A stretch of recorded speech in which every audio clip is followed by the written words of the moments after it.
अरे बिटिया कुछ नहीं, वो दाल निकालने के लिए ऊपर उठे थे, कैबिनेट खुला हुआ था, उसी से बच गए। तुम चिंता मत करो, ठीक हो जाएगा। अरे अपने आप कैसे ठीक हो जाएगा? कुछ लगाना पड़ेगा इस पे। चलिए चलिए आप। ठीक हो जाएगा। कहाँ चलिए? डर्ट्स कहाँ ना चलिए। चलिए मैं कुछ लगाती हूँ इस पे। चलिए उठिए आराम से। डर्ट्स आप भी ना बैठे बिठाए अपना सर फोड़ लिया। संभाल के। सॉरी सॉरी डर्ट्स, बस 2 मिनट।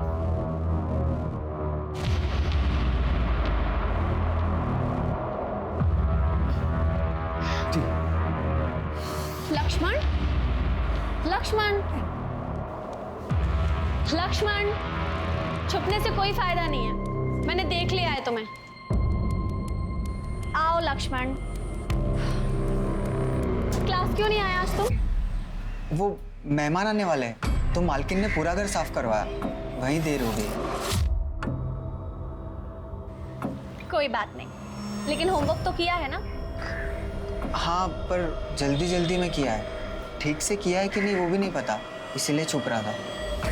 अरे बुद्धू, लाओ मुझे 2 कॉपी, मैं देख के बता देती हूँ होमवर्क सही किया या नहीं किया। कल का होमवर्क भी तो देना है तुम्हें। रूही बिटिया, ये आपकी कॉफी। Thank you dad. और लक्ष्मण, जब तक बिटिया तुम्हारी कॉपी चेक कर रही है ना, तुम यहाँ बैठ के सब्जी काटने में हमारा हाथ बटाओगे। ठीक है श्याम भाई। लक्ष्मण, ये तुम्हारा इनाम, क्योंकि तुमने जल्दी जल्दी में भी बिल्कुल सही होमवर्क किया है। थैंक यू दीदी। हेलो डैड, मैं बाहर जा रही हूँ, थोड़ी देर में आ जाऊंगी। ठीक है। अरे सुनो, कहाँ जा रही हो बता के तो जाओ। तुम्हारे मम्मी पापा का फोन आ गया और पूछेंगे कहाँ गई है, तो मैं क्या बताऊंगा?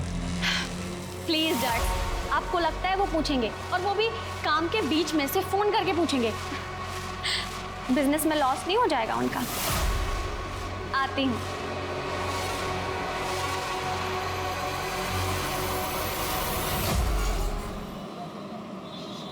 इतने दिन से खांसी थी मम्मी को, कब से बोल रहा था टेस्ट करा लो, पर सुनती कहाँ है। आज सुबह खांसी में मुंह से ब्लड आया, हॉस्पिटल लेकर भागा, टेस्ट कराया तो पता चला उन्हें टीबी है, वो भी लास्ट स्टेज। मुझे तो समझ में नहीं आ रहा मैं क्या करूं।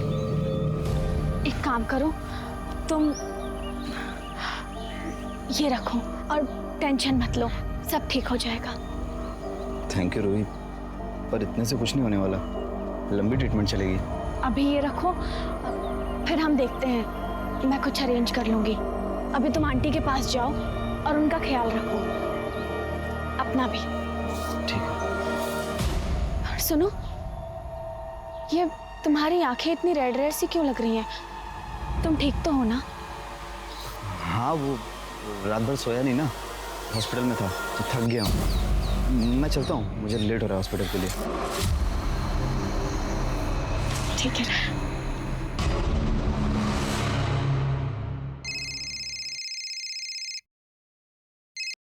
हाँ रूही बोल। हाय अलीशा, क्या कर रही है? कुछ नहीं, बस अभी जस्ट कॉलेज से आई, लंच बना रही थी। तूने बताया ही नहीं, तेरा असाइनमेंट कैसा था? अरे बहुत ही अच्छा, तेरे नोट्स इतने क्लियर होते हैं ना कि मुझे सब समझ में आ जाता है। मुझे तो लगता है कि वो खड़ूस में से सचदेवा की जगह तुझे प्रोफेसर होना चाहिए। अलीशा, वो गुरु है हमारी, गुरु को गाली नहीं देते। अच्छा चल ठीक है, रखती हूँ, है ना? बाय। हाँ चल बाय।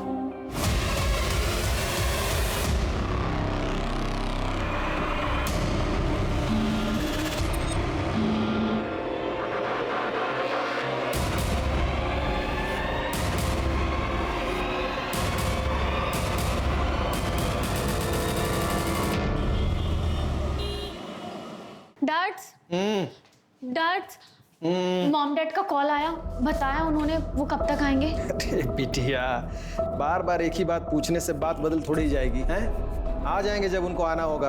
तुम थक गई होगी, जाके सो जाओ। नहीं डैड्स, 2 दिन हो गए मैंने उनका चेहरा नहीं देखा। आज तो मैं तभी सोऊंगी जब वो आ जाएंगे, तब तक हॉल में बैठ के टीवी देखती हूँ।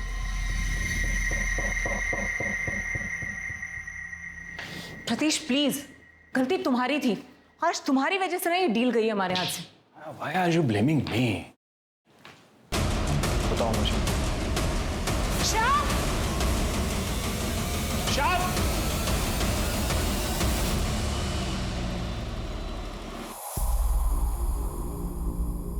मम्मा, मुझे आपसे कुछ जरूरी बात करनी है। नॉट राइट नाउ रूही, मैं ऑलरेडी लेट हूँ, शाम को बात करता हूँ। सतीश जल्दी करो, क्लाइंट वेट कर रहा होगा। मैडम, वो डिनर में क्या बनाना है? रूही बता देगी और हम लोग बाहर से खाना खाकर आएंगे। Ruhi, your pocket. पर डैड, वो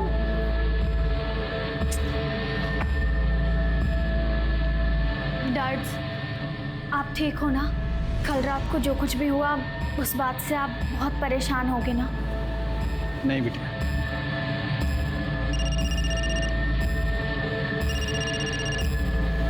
हेलो, रूही, माँ की हालत बहुत खराब है, कुछ मेडिसिन और इंजेक्शन चाहिए, 10,000 के आएंगे। पता नहीं कहाँ से लाऊंगा मैं इतने पैसे। अब मैं हूं ना, मैं आ रही हूँ।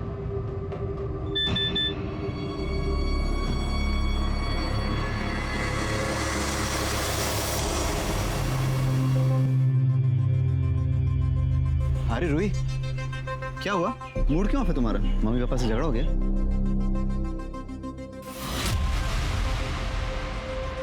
ये क्या है?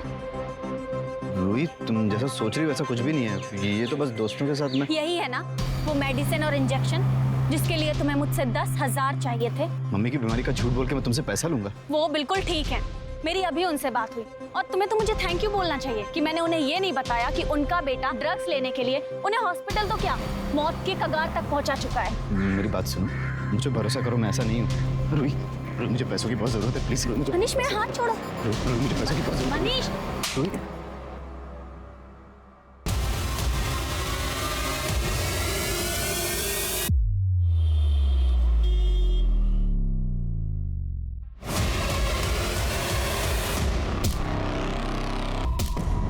और पेट पर 3 बार चाकू से वार किया गया।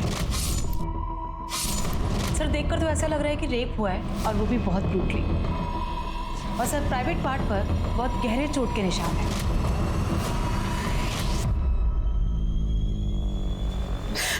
सर हम रेस्टोरेंट के बिजनेस में कल शाम को मिस्टर एंड मिसेस बैनर्जी के यहाँ पर थे। उनकी बिजनेस में पार्टनरशिप की डील के बारे में डिस्कशन चल रहा था। वहाँ से लौटते हमें सुबह के 4 बज गए। सर जैसे हम घर में घुसे हमने देखा रूही के कमरे का दरवाजा खुला है। रूही हमेशा ना अपने कमरे का दरवाजा बंद। ये देखिए, ये कहाँ मिला? इस सर्वेंट के रूम में। मैंने कहा था ना ये इसने मारा।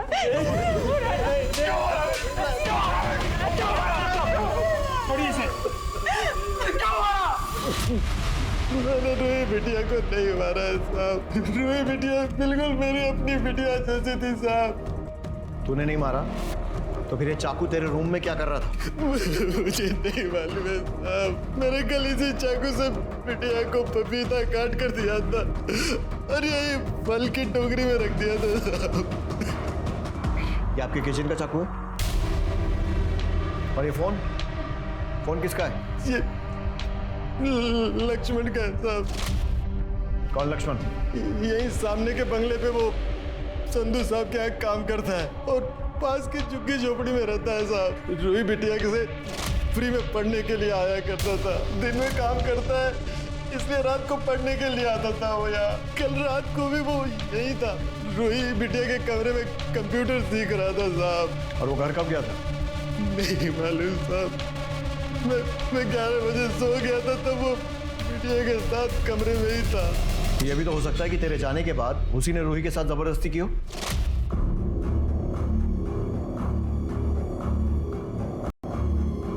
लक्ष्मण, ये क्या कर रहे हो तुम? लक्ष्मण, मैंने कहा छोड़ो, बदतमीजी। लक्ष्मण, मैं शोर मत। ऐसा लड़का नहीं है साहब। ऐसा लड़का नहीं है तो कैसा लड़का है? हाँ, और अगर उसने नहीं किया है तो तूने किया होगा, क्योंकि मिस्टर और मिसेस टंडन के आने तक तुम दोनों रूही के साथ थे। रूही मेरी बिटिया की तरह थी साहब। मैंने उसे नहीं मारा। इसके फिंगरप्रिंट्स लो और चाकू से मैच करने के लिए फोरेंसिक भेजो। उस लक्ष्मण को उठाओ और इसको मर्डर के सस्पेशन में अंदर करो। पिछली रात रूही टंडन 17 साल की एक मासूम लड़की का बड़ी बेरहमी से कत्ल कर दिया गया। पुलिस को शक है कि रूही के साथ रेप भी हुआ है। अब यह किसने किया और क्यों किया, पुलिस इसकी तहकीकात कर रही है। मगर एक बड़ा सवाल, रूही का रेप और कत्ल घर के अंदर हुआ। रूही चीखी होगी, चिल्लाई होगी, फिर घर में मौजूद नौकर श्याम ने उसकी आवाज क्यों नहीं सुनी? आस पड़ोस तक उसकी चीख की आवाज क्यों नहीं पहुंची? या फिर लोगों ने चीख की आवाज सुनकर उसे अनसुना कर दिया? सवाल यह भी कि यह कत्ल और रेप क्या प्लान था या फिर अचानक हुआ?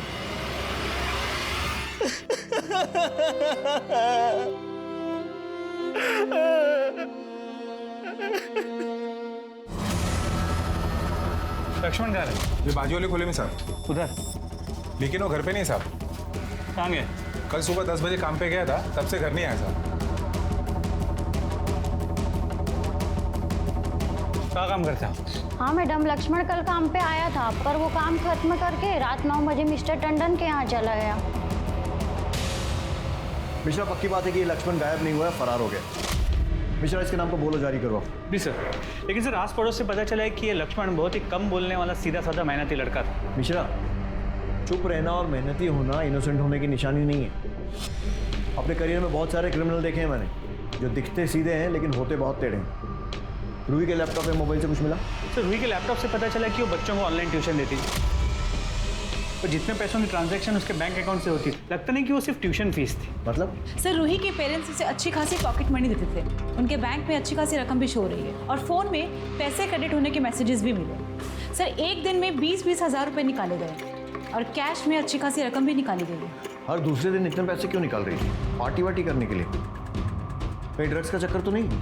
सर रूही को नहीं, लेकिन मैसेजेस से पता चला कि उसके बॉयफ्रेंड मनीष को ड्रग्स डीलर, पैसों की कमी है या माँ हॉस्पिटल में है, ऐसे झूठ बोल के रूही से पैसे लिया करता था। जब रूही को इस बारे में पता चला, उसने ब्रेक ऑफ कर लिया और उसे पैसे देने भी बंद कर दिए। लेकिन सर मनीष फिर भी रूही से पैसे हटने की पूरी कोशिश करता था। और ये सारी इन्फॉर्मेशन होने के बावजूद मनीष अब तक पूछताछ के लिए हमारे लॉकअप में क्यों नहीं है? सर एक्चुअली जिस रात रूही का मर्डर हो, उसी रात मनीष को ड्रग के ओवरडोज के लिए हॉस्पिटल में एडमिट किया गया था। उसके कॉल रिकॉर्ड से मोबाइल लोकेशन मंगा ली।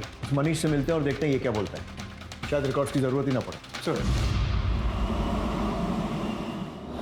नहीं सर, मैंने रूही को नहीं मारा। मैं तो उसे प्यार करता था। हाँ, मैं मानता हूँ ड्रग्स के लिए मैं उससे पैसे लेता था, लेकिन उसे मारने का कभी सोच भी नहीं सकता। एक्चुअली उस दिन मैं उसे बहुत मिस कर रहा था, इसीलिए मैंने ओवरडोज ले लिया। सच ये है कि तू रूही के घर गया, उसका रेप किया और उसके बाद उसे मार दिया और अपने घर वापस आकर अपना बदला पूरा होने की खुशी में ओवरडोज ले लिया। नहीं सर, मम्मी की कसम सर, इस बार मैं सच बोल रहा हूँ। ना मैं उसके घर गया, ना मैंने उसे मारा है सर। वो हम पता लगा ही लेंगे। उसको यहाँ रिहेब सेंटर में ही कस्टडी में रखो।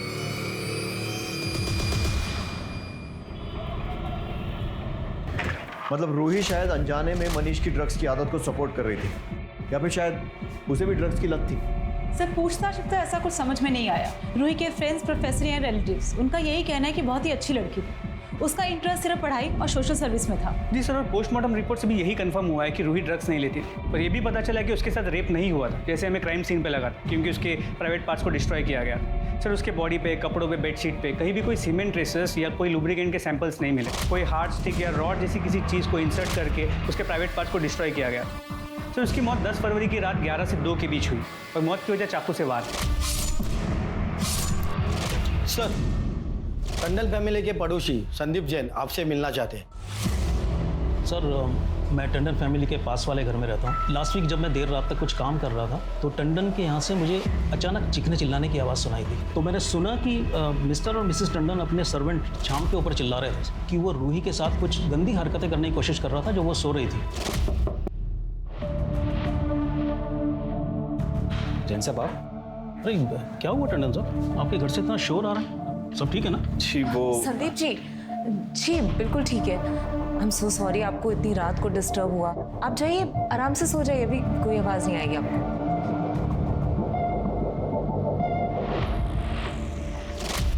आपने सिर्फ सुना था या आपको भी लगता है कि ऐसा कुछ हो सकता है?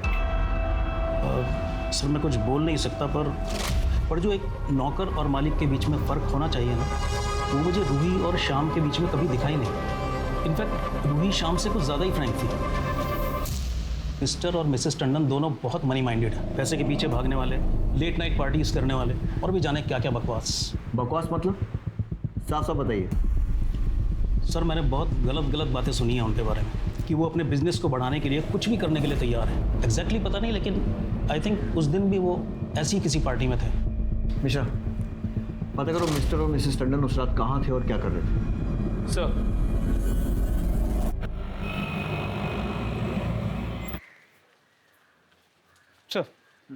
सर जिस रात रूही का मर्डर हुआ उस रात mister and Mrs Tandon Pramila और प्रकाश बैनर्जी के घर पे और वहाँ वाइफ स्वैपिंग जैसे कुछ होने वाला था। सर बैनर्जी के बेटे नील ने रूही को सोशल मीडिया पे वार्निंग भेजी कि वो अपने माँ बाप को फ़ोन करके समझा दे, क्योंकि उसके माँ बाप मिस्टर एंड मिसेस बैनर्जी को कोई गंदा गेम खेलने के लिए फोर्स कर रहे हैं और अगर रूही ने ऐसा नहीं किया तो उसकी कीमत रूही को चुकानी पड़ेगी। और सर उसके बाद देर रात मिसेस टंडन मिस्टर बैनर्जी के साथ अकेले कहीं बाहर गई। मैंने बताया ना आपको इंस्पेक्टर की बिजनेस मीटिंग थी। मीटिंग घर पे, और वो भी इतना लेट नाइट तक। हमने बताया आपको कि हमारा रेस्टोरेंट का बिजनेस है और मिस्टर एंड मिसेस बैनर्जी हमसे सिर्फ उसी सिलसिले में मिले थे। उनका बिजनेस लॉस में जा रहा था और वो चाहते थे कि वो हमारे साथ पार्टनरशिप में डील करें, जिसके लिए मिस्टर टंडन को मिसेस बैनर्जी के साथ घर में रुकना पड़ा अकेले। Mind your language inspector. उनके घर में वाइन खत्म हो गई थी, इसलिए मैं मिस्टर बैनर्जी के साथ वाइन लेने गई थी। और आप ये फालतू के सवाल क्यों पूछ रहे हैं? क्या आपने ये पता लगाया कि शाम के रूम में वो चाकू कहाँ से आया? ये पता लगाया कि मेरी बेटी का मर्डर किसने किया? वो सब भी पता चल जाएगा। हमें अपना काम सिखाने की कोशिश मत कीजिए। पता चल जाएगा मतलब? मैं आपको बोल रही हूँ ना, शाम नहीं मारा है रूही को। मैंने कुछ दिन पहले भी नोटिस किया था। शाम मेरी बेटी को मॉलेस्ट करने की कोशिश कर रहा था और हमने रंगे हाथों पकड़ा था उसको। क्या कर रहे थे तुम? हाँ, तुम्हारी हिम्मत कैसे हुई रूही के पास जाने की? नहीं मालकिन, आप गलत समझ रही हैं। बिटिया टीवी देखते हुए हॉल में सो गई थी तो हम उनको लाके यहाँ सुना रहे थे। Shut up! हमने अपनी आंखों से देखा है कि तुम क्या कर रहे थे। वो सो रही थी और तुम उसका फायदा उठाने की कोशिश कर रहे थे। नहीं साहब, नहीं। मॉम, डैड, ये क्या कर रहे हैं आप लोग? डैड्स पे इतने घटिया इल्जाम कैसे लगा सकती हैं आप? तुम्हें कुछ नहीं पता है रूही। हमने अपनी आंखों से देखा है कि क्या करने की कोशिश कर रहा था। नहीं नहीं मैडम, हमने ऐसा कुछ नहीं किया। नहीं मॉम। सर शोर सुनकर मिस्टर जैन आधी रात को हमारे घर आ गए, तो जैसे तैसे हमने उन्हें सॉरी बोलकर वापस घर भेज दिया। उस रात मुझे शाम पर बहुत गुस्सा आ रहा था। मैं उसे आधी रात को घर से बाहर निकाल देता, लेकिन रूही ने मेरी एक बात नहीं सुनी। रूही ये मानने को तैयार नहीं थी कि शाम ऐसा कर सकता है। एक्चुअली पता है, किसी की गलती नहीं है, गलती हमारी। ऐसे छोटे लोगों के साथ हमने हमारी बेटी को मिलने दिया। आई एम श्योर सर, ये लक्ष्मण है ना, ये मेरी बेटी के मर्डर में इन्वॉल्व है, इसीलिए वो गायब है। हाँ, प्लीज उसे ढूंढिए, मेरी बेटी को इंसाफ दिला दीजिए। सर शाम पे सभी ट्रिक्स अपना लिए, लेकिन वो अपने बयान से हिल नहीं रहा कि उसने रूही का मर्डर नहीं किया। अपनी बेटी की तरह मानता था। ये उसे अपनी बेटी बता रहा है और बेटी के असली माँ बाप नौकर और बेटी के अफेयर की बात कर रहे हैं। मुझे कहीं ऐसा तो नहीं है कि ये वाइफ स्वैपिंग वाली बात छुपाने के लिए ये लोग ये सब बोल रहे हैं? सर पॉसिबल तो है। जिस रात रूही का मर्डर हुआ उस रात टंडन की मोबाइल की लोकेशन बैनर्जी के घर की थी और देर रात मिसेस टंडन और मिस्टर बैनर्जी की मोबाइल की लोकेशन मूव होते हुए वाइन शॉप वाले एरिया पे जाती और उस वक्त वाइन शॉप बंद होता है। तो पॉसिबल है कि वो लोग वाइन शॉप नहीं, उसके बाजू में जो लॉज है वहाँ गए। लेकिन सर फिर भी इस सब का रूही के मर्डर के साथ क्या कनेक्शन? शायद हो भी सकता है नील ने रूही को वार्निंग दी थी कि अपने माँ बाप को रोक ले वरना कोई कीमत चुकानी पड़ेगी। शायद यही वो कीमत है। सर नील की मोबाइल लोकेशंस आ गई। उसके मुताबिक मर्डर वाली रात 11 बजे नील रूही के घर के पास ही था। तूने रूही को वार्निंग दी थी ना कि अपने माँ बाप को रोक ले, नहीं तो उन्हें कीमत चुकानी पड़ेगी। उसने ऐसा नहीं किया और तूने उसका मर्डर कर दिया। नहीं सर, आप क्या बात कर रहे हो? मैंने उसको मैसेज जरूर किया था पर उसका मर्डर नहीं किया। मोबाइल लोकेशन में साफ दिख रहा है कि तू उसके घर गया था। अब अगर मारने नहीं गया था तो फिर और क्यों गया था? सर मैं वहाँ पे उसे सिर्फ बात करने गया था और मैं जैसे उसके घर पे पहुंचा मुझे मॉम का फोन है और मुझे मॉम ने बोला कि बेटा तू जैसा समझ रहा है वैसा कुछ भी नहीं है। मैं वहाँ से चुपचाप अपने घर आ गया था सर। जैसा ये सोच रहा है वैसा नहीं था। तो फिर कैसा था? सर हमारा रेस्टोरेंट का बिजनेस लॉस में चल रहा था और जब बिजनेस बढ़ाने के लिए मिस्टर एंड मिसेस टंडन ने हमें पार्टनरशिप का प्रपोजल दिया, हम लोगों ने इंटरेस्ट लिया, लेकिन बाद में वो हमारा माइंड वॉश करने लग गए वाइफ स्वैपिंग के लिए। और फिर सर उसके बाद तो लिटरली उन्होंने हमें मनाना शुरू कर दिया वाइफ्स की अदला बदली के लिए। और एक दिन तो हद होगी जब मिसेस टंडन मुझे वाइन के बहाने बाहर ले गई। और सर यहाँ प्रतीश मेरे साथ गलत हरकत करने की कोशिश कर रहा था। प्रमिला जी मैं आपको कुछ दिखाना चाहता था। बिल्कुल दिखाइए। क्या है कि हम अपना रेस्टोरेंट कैसे चलाएंगे।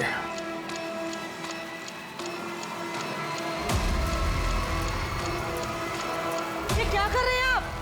ये क्या बदतमीजी है? और जब मैंने उन्हें कहा कि अगर वो इस तरह से रेस्टोरेंट चलाना चाहते हैं तो हम अपना रेस्टोरेंट बंद रखना ज़्यादा पसंद करेंगे, और जब हमने उनकी शर्तें नहीं मानी तो वो दोनों अपना मूड खराब करके तकरीबन सुबह 4 बजे तक हमारे घर से चले गए। आप रूही के केस में इन्वेस्टिगेशन कर रहे हैं या फिर हमें बदनाम करने की कोशिश? इतना घटिया वाइफ स्वैपिंग का इल्जाम। ये इल्जाम हमने नहीं, मिस्टर एंड मिसेस बैनर्जी ने लगाया आप दोनों पे। अगर उन्होंने भी लगाया ना तो भी हम इसे मानने से डिनाई करते हैं। कहा था ना मैंने आपसे कि ये कपल भरोसे के लायक नहीं है। कैसा भरोसा? पार्टनरशिप में परसेंटेज को लेकर हर वक्त नई बात रखते थे। मैंने कहा था प्रतीश से कि पैसा लगाने से पहले सब कुछ कंफर्म कर लो, लेकिन इन्होंने मेरी एक बात नहीं मानी। और अब जब इतना पैसा लगा चुके हम तो वो इस डील को कैंसिल करने के बहाने ढूंढने के लिए हम पर ये इतना घटिया वाइफ स्वैपिंग का इल्जाम लगा रहे हैं। सर, आपके कॉल रिकॉर्ड्स में एक नंबर मिला है जिससे अक्सर आपकी बातें होती हैं। किसका नंबर है? ये तो हमारे बेटे जय का नंबर है। कहाँ है? बुलाइए उसे। अब सर वो एक्चुअली यहाँ नहीं रहता है, वो नोएडा में हॉस्टल में रहता है। वो उसका कॉलेज एक्चुअली वहाँ से पास है, इसलिए। यानी वो घर आता ही नहीं? नहीं, इतना कुछ हो गया और दिखाई नहीं दिया वो? नहीं सर, वो उसके एग्जाम्स चल रहे हैं इसलिए। और अभी वो रूही के क्रिमेशन पर आया था, फिर चला गया। उसके हॉस्टल का एड्रेस दीजिए। सेक्स और ड्रग्स, ये दोनों ही आजकल मॉडर्न रिच लाइफ स्टाइल का खिलौना सच है। और वाइफ स्वैपिंग इसका एक नया एंगल। मिस्टर प्रतीश टंडन और मिसेस माया टंडन, इन दोनों पर भी वाइफ स्वैपिंग के इल्जाम लगे, जिसे उन्होंने खारिज कर दिया। टंडन का देर से घर आना और अपने बच्चों के साथ वक्त न बिताने के पीछे क्या यही वजह थी? और क्या इसी वजह से रूही का श्याम और लक्ष्मण के साथ लगाव पैदा हुआ? सर, मैंने मॉम को बोला था, लेकिन उन्होंने कहा कि एग्जाम के टाइम तुम्हें डिस्टर्ब होगा वहां पे, इसलिए तुम वहीं रुक जाओ। वैसे नोएडा इतना दूर नहीं है दिल्ली से कि एग्जाम देने नहीं जा सकते। क्या 10 तारीख को रात को 11 से 2 के बीच में कहाँ थे? हॉस्टल में अपने रूम में था, पढ़ाई कर रहा था। कोई और है जो तुम्हारी इस बात को कंफर्म कर सके? हाँ सर, हमारे हॉस्टल के जो वार्डन है बलविंदर सिंह, आप उनसे पूछताछ कर सकते हैं सर।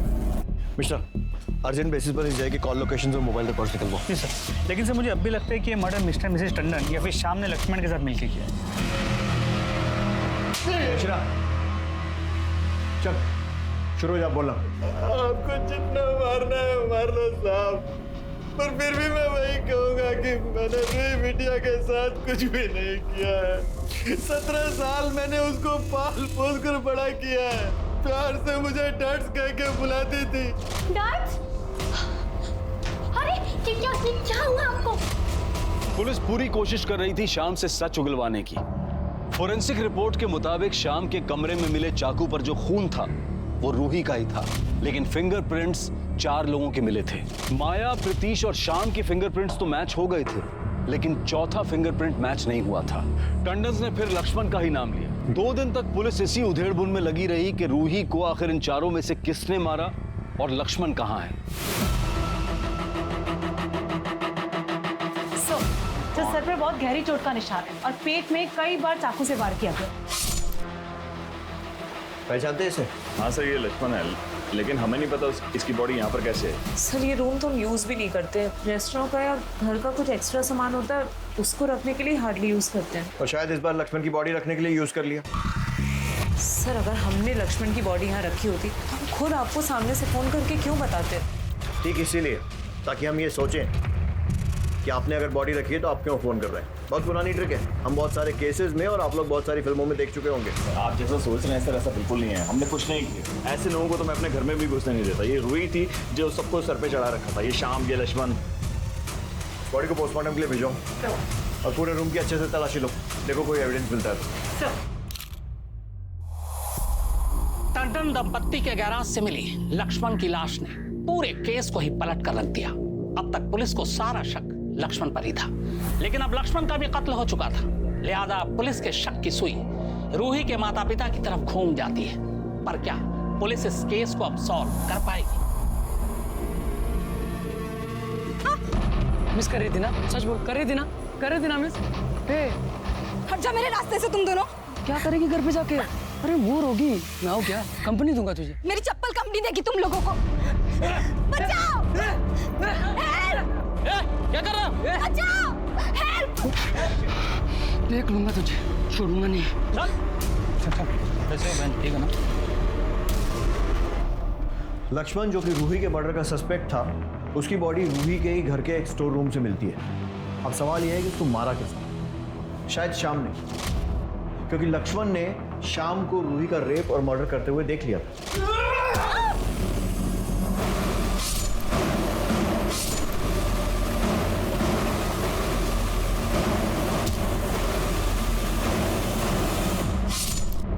लेकिन सर शाम को लक्ष्मण की बॉडी स्टोर रूम में रखने की क्या जरूरत थी?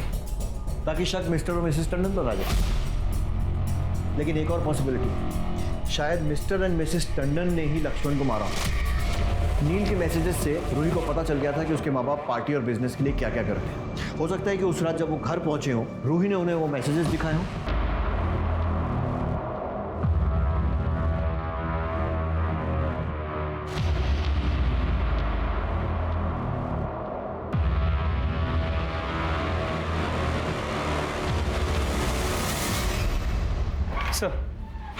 सर मनीष ने हमसे झूठ कहा था। जिस रात रूही का मर्डर हुआ उस रात मनीष के मोबाइल की लोकेशन रात 11 से 11:30 के बीच रूही के घर के पास की थी। मनीष मैं कह रही हूँ चले जाओ यहाँ से, वरना मैं बस एक आखिरी बार 10,000 रुपए दे दो प्लीज। मनीष मैंने तुमसे कहा ना तुम चले जाओ, वरना मैं शोर मचा दूंगी, समझे तुम?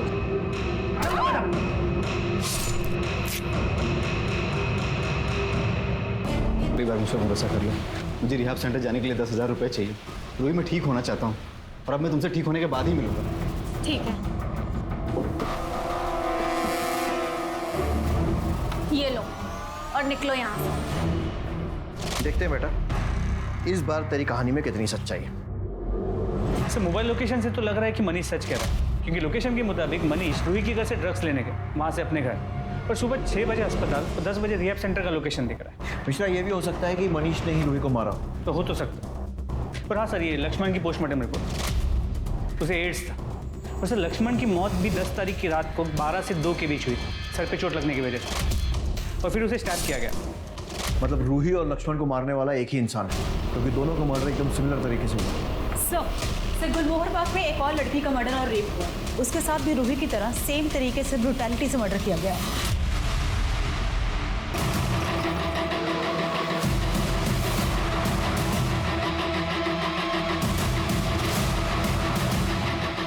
चक्र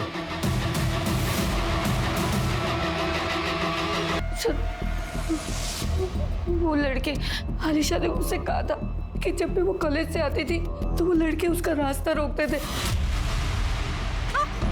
मिस कर रही थी ना, सच बोल, कर रही थी ना मिस। हट जा मेरे रास्ते से तुम दोनों। आप पहचान सकती हैं उन लड़कों को? आपने पुलिस में कंप्लेंट क्यों नहीं की थी? मैंने उन लोगों को वार्निंग दी थी, पर मैंने पुलिस में कंप्लेंट नहीं की। मैंने सोचा वो छोटे बच्चे हैं, उनका फ्यूचर खराब हो जाएगा। मुझे क्या पता था कि ये सब हो जाएगा।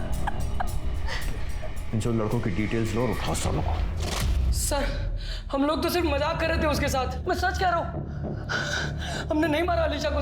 सर आपको कोई गलतफहमी हुई है, हमारे बच्चे ऐसे नहीं है सर। गलतफहमी मुझे नहीं आपको हो रही है। आपके बच्चे इतने दिन से एक लड़की को छेड़ रहे थे, आपको पता भी नहीं है। उसी लड़की का मर्डर हुआ है और रेप भी हुआ था।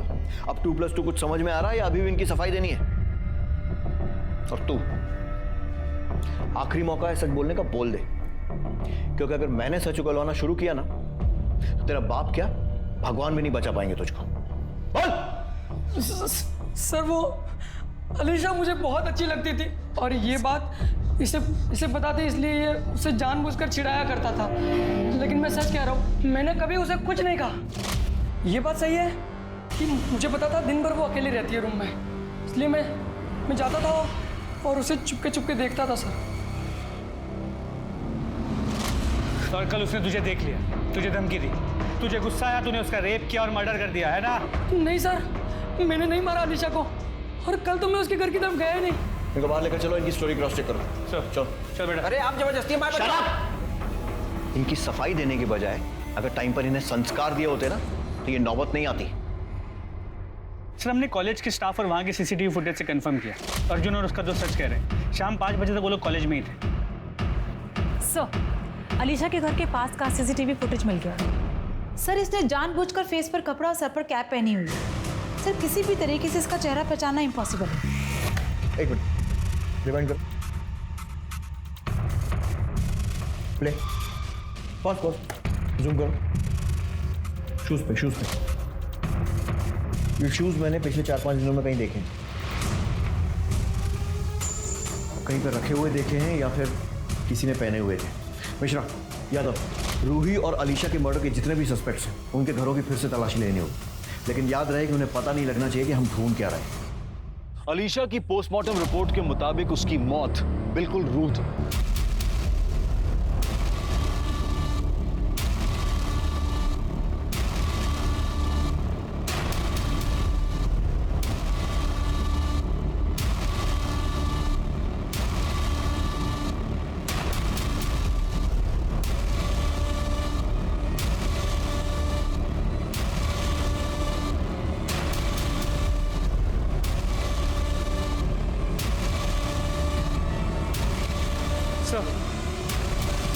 जूते तो नहीं मिले, लेकिन ये फाइल मिली, ये देखिए।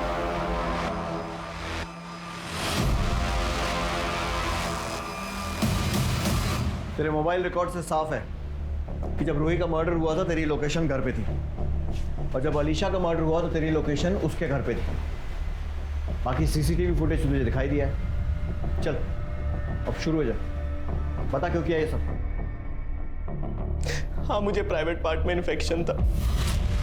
डॉक्टर ने कहा था कैस्ट्रेशन कराना पड़ेगा और मेरा प्राइवेट पार्ट काटना पड़ा सर। इसीलिए पुनीता और मेरा कभी सेक्स नहीं हो पाया सर। लेकिन ये बात मैंने पुनीता को कहीं बताई नहीं थी सर। मुझे हमेशा से लगता था कि वो मेरा मजाक ही उड़ाएगी, और फिर मुझे गे सेक्स के बारे में पता चला। लक्ष्मण को देखा तो पता चला कि वो भी मेरी ही तरह है, और तब हमारा अफेयर शुरू हो गया था सर। स्टोर रूम की एक्स्ट्रा चाबी हमेशा मेरे पास रहती थी सर। तो सर हॉस्टल से निकलने के बाद मैं हमेशा लक्ष्मण के साथ स्टोर रूम में ही बैठता था सर। मुझे पता था कि वहाँ कभी कोई नॉर्मली आता नहीं, और उस रात लक्ष्मण ने मुझे कॉल करके घर पे बुलाया सर। हम स्टोर रूम में ही मिले थे। ये देख मेरी मेडिकल रिपोर्ट, इसमें लिखा है मुझे एड्स है। तेरे सिवाय मैंने किसी के साथ भी नहीं किया है। तूने जानबूझ के बीमारी मुझे दी है, जानबूझ के। तुझे पता था तुझे एड्स है, तुझे पता था। मेरे साथ प्यार करने का नाटक किया तूने। अब मैं तुझे नहीं छोड़ूंगा। तेरे बारे में सबको बताऊंगा मैं, सबको, मम्मी को, पापा को, सबको, पुलिस तक को बता दूंगा। तू याद रखना। लक्ष्मण सुन यार, तू ऐसे सबको जाके बता देगा तो मेरी असलियत सबके सामने आ जाएगी यार, प्लीज। तेरी सच्चाई छुपाने के लिए मैं मर जाऊं क्या? तू जो है यार। इसमें लिखा है कि तुम्हारे प्राइवेट पार्ट्स में इन्फेक्शन था, इसीलिए तुम्हारा क्रस्टेशन कराना पड़ा। शायद इसीलिए पुनीता ने तुमसे ब्रेकअप कर लिया। हाँ, काटना पड़ा मुझे।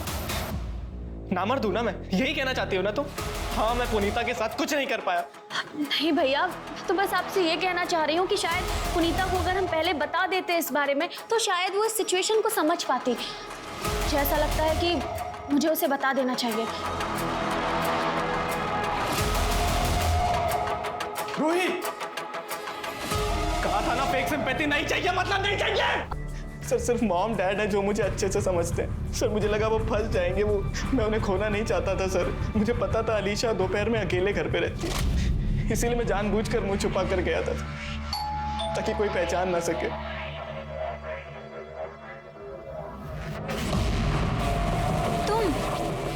तुम यहाँ क्या कर रहे हो? अलीशा, मुझे तुमसे रूही के मर्डर से रिलेटेड कुछ बात करनी थी। हाँ? अंदर आ सकता हूँ मैं? हाँ। अच्छा।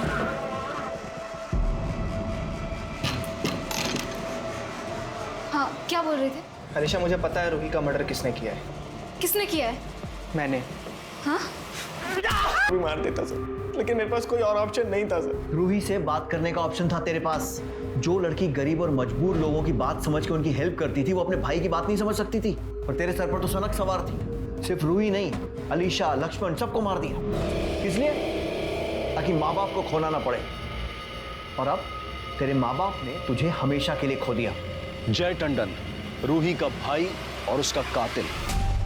कौन सोच सकता था कि रूही को इतनी बेरहमी से मारने वाला उसका अपना भाई होगा? और वजह? क्योंकि वो अपनी चेंज सेक्सुअलिटी और मेल ईगो से डील नहीं कर पा रहा था। लेकिन अपनी सेक्सुअलिटी खुल जाने का डर जय के अंदर इस कदर था कि उसने न सिर्फ अपनी बहन रूही बल्कि मासूम आलिशा को भी मौत के घाट उतार दिया। सेक्सुअल प्रेफरेंस और एक्सेप्टेंस की वजह से आजकल क्राइम रेट और बढ़ गया है। गे लेस्बियन रिलेशनशिप को गलत मानने और इसका मजाक बनाने के डर से लोग मजबूर हो जाते हैं इसे छुपाने के लिए, और फिर यहीं पर क्राइम कर बैठते हैं। ऐसे अपराध पर काबू पाना पुलिस का नहीं बल्कि समाज का काम है, और ऐसे लोगों का समाज में एक्सेप्टेंस उनका कानूनन हक भी है। अपने बच्चों का ध्यान रखें, ये अपने बच्चों के प्रति और समाज के प्रति भी हमारी जिम्मेदारी है। अब मैं अनूप सोनी आपसे विदा लेता हूं, फिर मुलाकात होगी क्राइम पेट्रोल सतर्क में एक और नए केस के साथ और उस पर हमारे एक्सपर्ट के विश्लेषण के साथ। तब तक अपना और अपने परिवार का ख्याल रखें, सतर्क रहें, सुरक्षित रहें और देखते रहें क्राइम पेट्रोल सतर्क।